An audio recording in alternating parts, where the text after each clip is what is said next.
खबर शामिल करते हैं चेन्नई से। ब्यूरो चीफ मुख्तार अहमद अंसारी की रिपोर्ट के मुताबिक वकला बरादरी की फलाह बहबूद के लिए काम करना मेरी अवलिन तरजीहात होंगी। मुंतखब होने के बाद वकला बरादरी की तवक्कुआत पर पूरा उतरूंगा।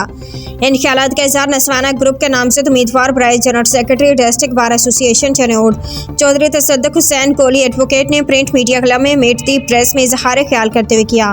उन्होंने कहा कि नस्वाना ग्रुप ने जिस एतमाद के साथ मुझे जनरल सेक्रेटरीशिप के लिए मुंतखब किया है उनका शुक्रिया अदा करता हूँ। वकला के मसाइल और उनके फलाह बहबूद बेहतरी के लिए हमवक्त कोशा रहूँगा।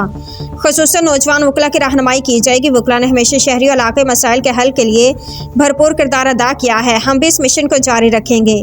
दुख इंसानियत की खिदमत करना ऐन इबादत है। मैं वादा करता हूँ कि मैं बिला तफरीक अपनी वकला बरादरी के मसाइल के हल के लिए हर प्लेटफॉर्म पर अपनी आवाज़ बुलंद करूँगा। अपने सीनियर्स वकला के साथ मिलकर मजीद बेहतरी लाएंगे। सहाफत रियासत का चौथा सुतून है। वकला और सहाफ़ी बरादरी मिलकर हक सच का साथ दें। जुल्म और ज़्यादती के खिलाफ मिलकर आवाज़ बुलंद करेंगे। प्रिंट मीडिया के सहाफ़ियों का किरदार मुस्बत है जिस पर सहाफ़ी भाइयों को खराज तहसीन पेश करता हूँ।